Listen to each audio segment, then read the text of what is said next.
Let me tell you, I was having one of the worst days, and had it not been all over the news, no one would have ever believed me. The day started like usual with me minding my own business, cruising down the I-15.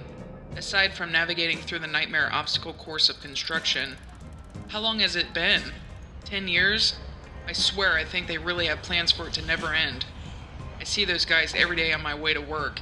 You got 3 guys watching, and maybe 1 guy working. I mean, come on.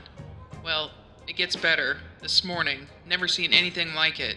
Yeah, birds do silly stuff, but this? I come up over the bend and there's this big, swirling black mass of crows or something. Looks like a school of fish in the sky.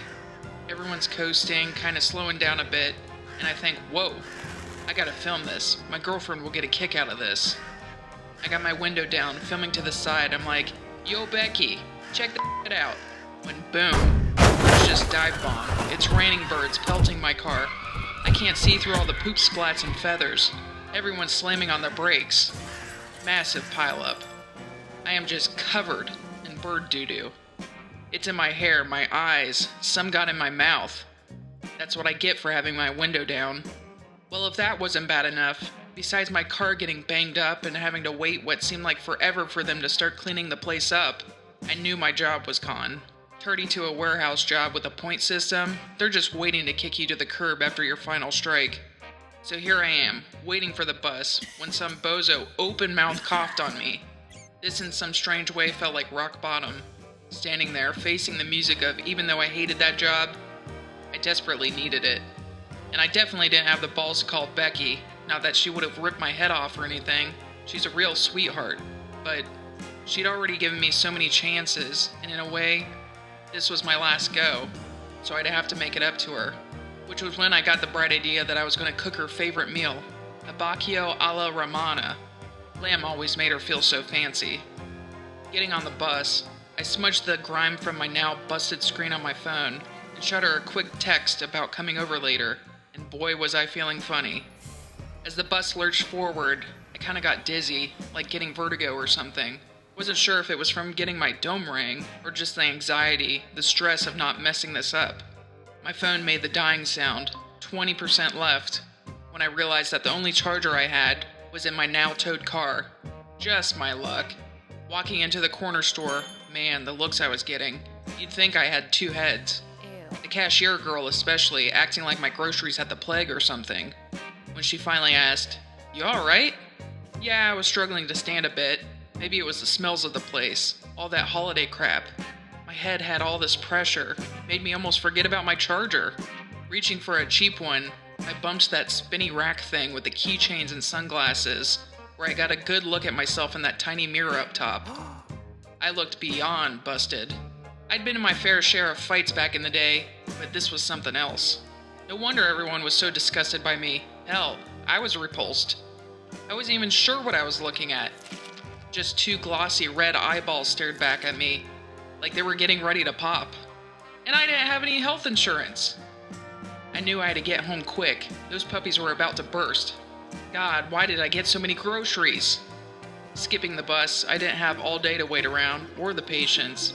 I just try and book it to my crappy multi-family apartment complex, through my hazy failing vision and burping bouts of nausea. I bet I was a real sight to see. Didn't even have to tell people to move! Get out of the way! Nothing.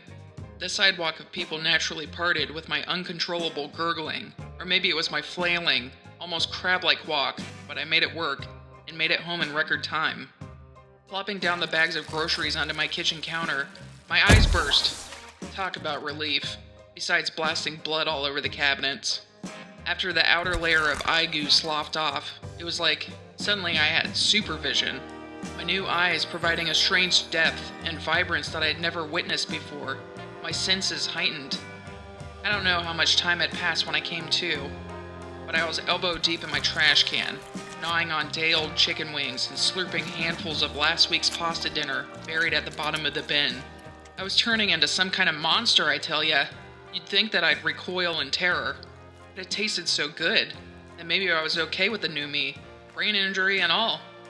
Stanley! Becky's voice hollered from my phone on the counter. Did I call her? I didn't remember answering. Now you're canceling? Who do you even have over there? I can hear them. I let out a guttural squawk. That's not what I meant to say. Between munching, I waddled towards my phone, attempting to hone in on my hypervision. It was just too much, forcing me to close one eye, pecking at the buttons as I tried to navigate through the cracked screen. Stanley, this isn't funny. I'm over this. She hung up on me. No! I chortled. Now perched on the muck pile of a counter, my bristled arms had a mind of their own, outstretched at my sides like some kind of freak marionette. I desperately swiped at the phone, attempting to pick it up, tapping my transforming toes at the screen, eventually stepping on the TV remote among the mess, nearly cracking it in half. The fizzle pop of the TV grabbed my attention from the living room. The channel tuned into the 5 o'clock news. Chaos on the I-15 today, prompting a stay-at-home order for surrounding areas of the Milton Avenue exit, as hazmat crews work diligently to contain the highly contagious N2L5 vulture virus. My eyes hyper-focused on the replaying footage of the flock of birds falling from the skies, the feathered carnage, and there I was. The shifting camera panned to the right, zooming in on my sputtering mouth, mixed with a little bit of defeated crying. The segment continued with an interview of the construction worker that had filmed the disaster that day. My neck was bristling. Looking at what was once my arms and legs, I erupted in a crazed state of helplessness.